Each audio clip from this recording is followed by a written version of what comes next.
Sabe, aos 41 anos de idade, a biologia humana, tem regras muito estritas. Ah, com certeza.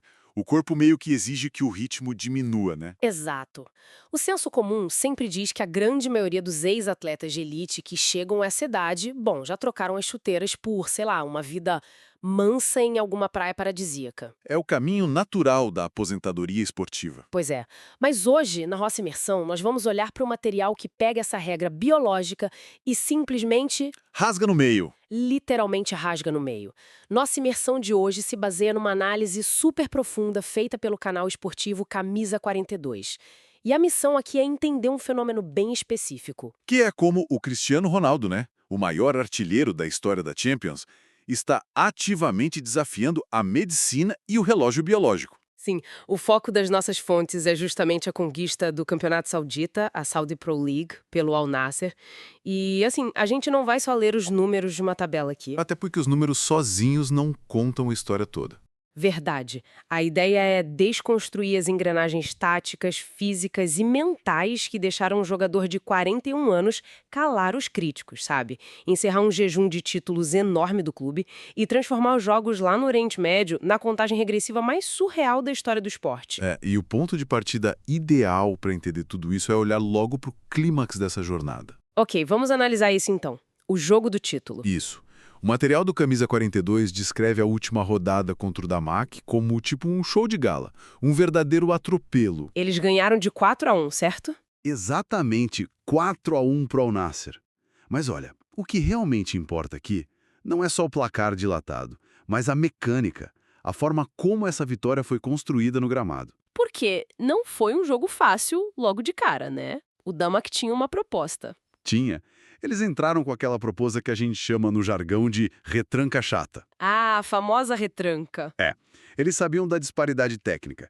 Então a ideia era congestionar a defesa, baixar as linhas e só tentar sobreviver os 90 minutos, sem ser humilhado, sabe? Certo. E aí o Al Nassr precisava de algo para quebrar essa parede logo no início. Sim, e conseguiram sufocando o adversário desde o primeiro apito.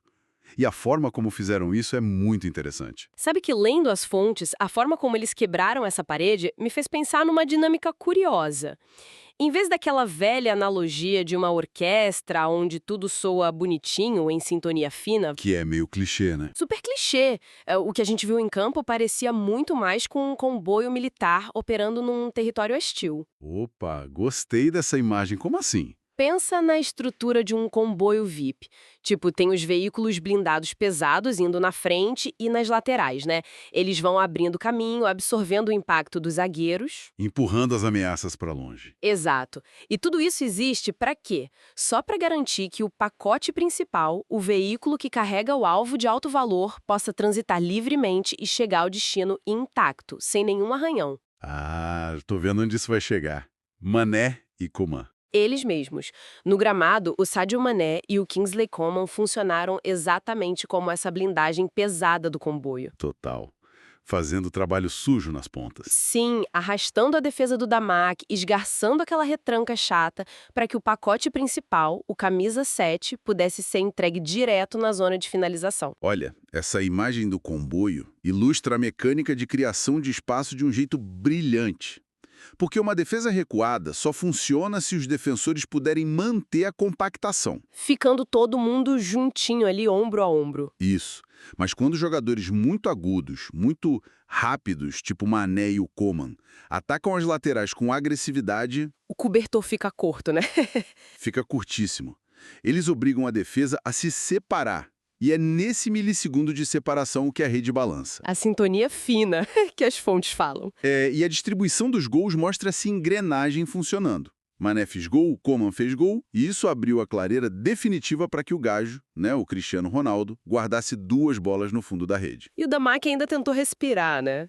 Tiveram um pênalti isolado lá, que o Sila cobrou e marcou, mas assim, não mudou em nada a temperatura do jogo. O gramado já tinha virado um salão de festas do Al Nassr. Mas olha, vamos dar um passo atrás e olhar para o cenário macro aqui.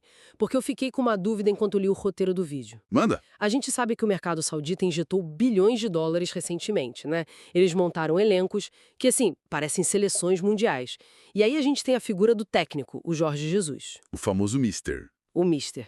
Só que, sendo muito franca, Quando você junta num time o Mané, o Coman e um Cristiano Ronaldo completamente obstinado no ataque, É muito poder de fogo. demais. Então a pergunta é: a gravidade desse talento puro já não seria suficiente para esmagar os adversários locais? Quer dizer, até que ponto o dedo tático do Jorge Jesus foi realmente o diferencial? Ou será que o time só jogou um caminhão de dinheiro em campo e esperou a poeira baixar? Se conectarmos isso com a visão geral do futebol, essa é uma ponderação super válida. A história do esporte, tá lotada de elencos bilionários que fracassaram feio. Os famosos galácticos, né, que a gente já viu no passado. Exatamente. O talento puro, por si só, resolve jogos isolados. Um drible genial do Mané, um chute no ângulo do CR7. Isso garante 3 pontos numa tarde inspirada. Mas não sustenta um campeonato. Nem a pau. Não sustenta uma temporada inteira de forma regular. E os números das fontes são absurdos. O Al Nassr terminou com 86 pontos. Nossa, 86? É uma margem de erro quase nula.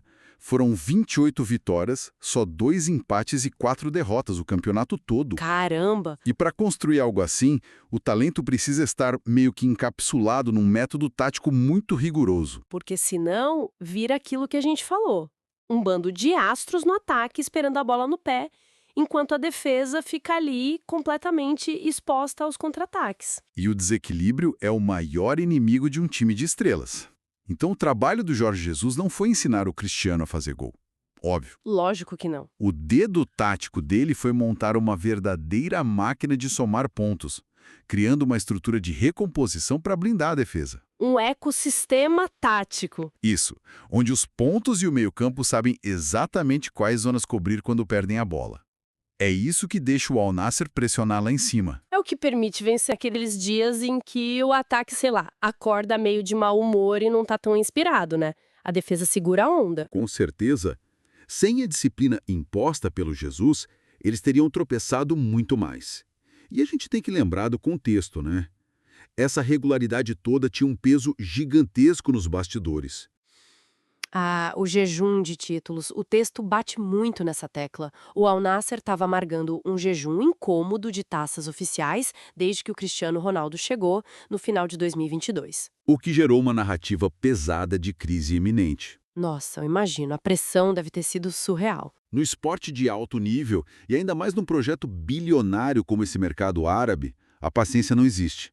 Ela é um recurso escasso. Você contrata a maior estrela da história do país e não ganha no primeiro ano? O ruído externo fica ensurdecedor. O pessoal começa a duvidar do projeto, o vestiário sente, começam aqueles sussurros de que o craque já não consegue mais carregar o time nas costas. Chamando ele de pipoqueiro, como a fonte citou. Pois é, e essa autoridade imposta no 4-1 sobre o Dama, que não rendeu só a 10ª conquista da Liga Nacional para a história do clube, pulverizou qualquer fantasma de crise no vestiário. Mostrou quem manda no pedaço, sabe? Deu aquela validação que o projeto todo precisava urgentemente. Mas olha, aqui é que a coisa fica realmente interessante para mim. A gente precisa falar sobre a engrenagem humana no centro desse furacão todo. O fator idade? Sim, 41 anos. Nessa idade, o material aponta que ele terminou o campeonato não só jogando bem, mas como o monarca isolado da competição, artilheiro com 28 gols. É um número assustador. E muda totalmente a forma como a gente enxerga o envelhecimento na alta performance. Porque a tendência natural é achar que o físico declina e o jogador fica obsoleto. Mas o que estamos vendo é uma adaptação brilhante. Tipo um carro clássico de altíssimo desempenho que, em vez de ir para o museu, continua ganhando corrida contra os modelos do ano. É uma baita analogia. E a fonte usa um termo super preciso para definir essa adaptação. A frieza habitual dos grandes predadores. Frieza de predador, gosto disso. E tem uma lógica fisiológica e cognitiva por trás disso que é profunda. O envelhecimento humano cobra o preço primeiro no que a gente pode chamar de hardware, o corpo físico. As fibras musculares e tal. Exato, as fibras de contração rápida que dão aquela explosão, aquele arranque do 0 aos 30 por hora em 2 segundos. Aquela coisa de menino, né? Isso inevitavelmente perde eficiência. O joelho, a articulação já não aguenta mudança brusca toda hora. Então se um atacante de 41 tentar jogar o mesmo jogo físico e de pura correria que ele jogava aos 25, ele vai ser engolido pelos zagueiros mais novos. Anulado facilmente. Então, se o hardware do corpo está sofrendo o efeito do tempo, O que está compensando essa perda é meio que uma atualização colossal no software dele, no processamento mental. Perfeito. É o banco de dados mental que ele construiu. Porque ele não precisa mais correr o campo inteiro igual um garoto. Ele desenvolveu a capacidade de ler o código-fonte do jogo antes de todo mundo no estádio. E é uma leitura baseada em, sei lá, mais de 20 anos enfrentando as melhores defesas do planeta. Premier League, La Liga, Itália. Imagina a bagagem. Pois é, quando um cruzamento começa a se desenhar no meio de campo, o zagueiro de 25 anos está ali processando a trajetória inicial da bola. Tá tentando entender o que está acontecendo ainda. O cérebro do Cristiano Ronaldo, por outro lado, já cruzou todas as variáveis: velocidade, ângulo, o posicionamento do goleiro, o ponto cego do marcador. E ele dá o bote antes. Frações de segundo antes. Esse faro de gol que parece não envelhecer nunca, que a fonte cita, não é intuição mística. É pura cognição. É o ápice da velocidade cognitiva aplicada à biomecânica. Ele ocupa aquele espaço vazio na grande área com precisão cirúrgica, porque a mente dele já sabe exatamente onde a bola vai cair. É uma economia de energia absurda, baseada puramente na inteligência espacial, né? O predador letal não fica correndo atrás da presa no sol quente o dia todo. Ele senta no ponto exato onde a presa vai ter que passar. E aí dá um único bote letal. Uma finalização fria. Sim. E pensar nisso, do ponto de vista humano, é muito revelador. Para qualquer pessoa, em qualquer carreira de alta performance, chega uma hora que a força bruta da juventude tem que dar espaço para a eficiência da experiência, né? E poucos dominaram essa transição tão bem no esporte coletivo. Verdade. E é esse domínio que permitiu que ele respondesse às provocações de um jeito irrefutável, calar a boca do planeta, como o texto diz. Quando você entrega 28 gols na Liga aos 41 anos e ergue a taça, você simplesmente aniquila a narrativa da decadência. Destrói completamente. E ainda engorda um currículo que já era meio inatingível. Estamos falando, segundo o roteiro, de 36 títulos oficiais na carreira. 36 troféus, somando os clubes na Europa, agora na Ásia, e a seleção portuguesa. É um patrimônio que colocaria qualquer ser humano no panteão definitivo das lendas. Mas, a fome desse cara não tá no retrovisor. O que faz essa temporada saudita virar um enredo global absurdo é um número específico que a fonte destaca. A contagem? A contagem regressiva alucinante. 973 gols profissionais. 973. É uma verdadeira anomalia estatística para o futebol moderno. Faltam só 27 gols para a marca mitológica do 1000º gol oficial. 27 gols. Então, o que isso tudo significa na prática? Porque não é só um número bonito. Isso reescreve a forma como a gente consome o futebol hoje. Como assim? Pensa bem.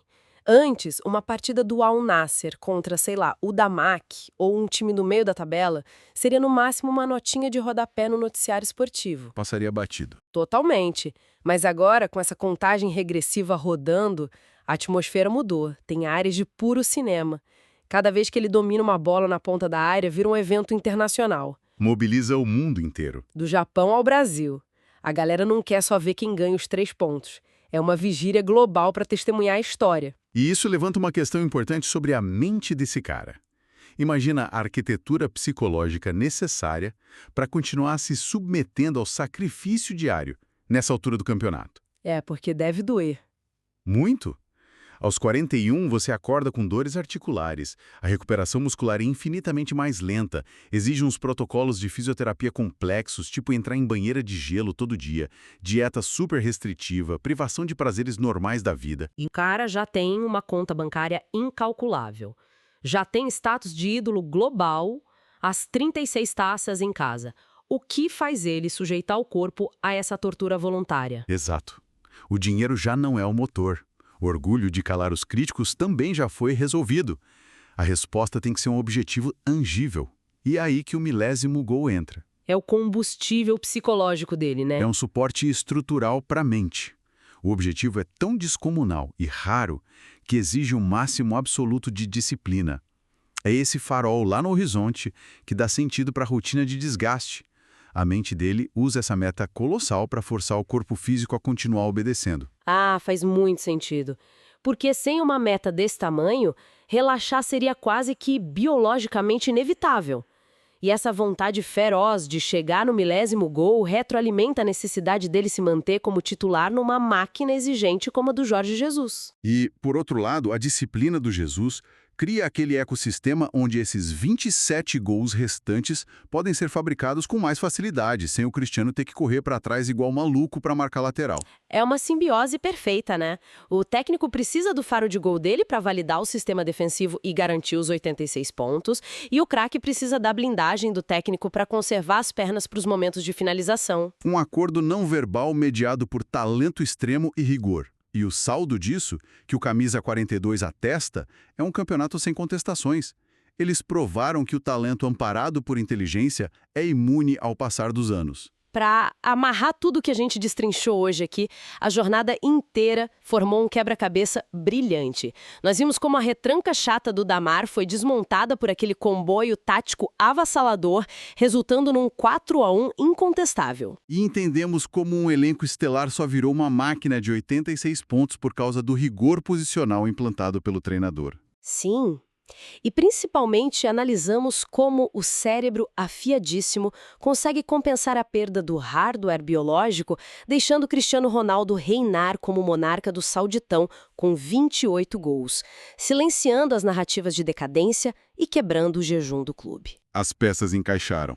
É um estudo de caso espetacular sobre resiliência e adaptação. É, o que nos deixa no limite de um dos capítulos mais intrigantes do esporte, né? Ele já rasgou a regra da desaceleração biológica, o faro de gol intacto respondeu à dúvida se ele ainda dava conta do recado. Um sonoro não para os críticos. Pois é, mas o suspense que transforma os próximos jogos em cinema é outro. Fica a grande reflexão para quem acompanha o esporte de perto. Com a marca batendo em 973 gols, a corrida não é mais contra os zagueiros. É contra o relógio da própria natureza humana. A fisiologia contra a vontade. Exatamente. Será que o corpo físico, o desgaste nas articulações, vai apresentar a conta definitiva antes que esse farol do milésimo gol seja alcançado? Ou será que o software atualizado e a teimosia absoluta do robô português vão conseguir encontrar atalhos no campo para reprogramar mais uma vez o limite da biologia? O cenário está montado, e acho que ninguém vai querer piscar até descobrir o desfecho dessa história.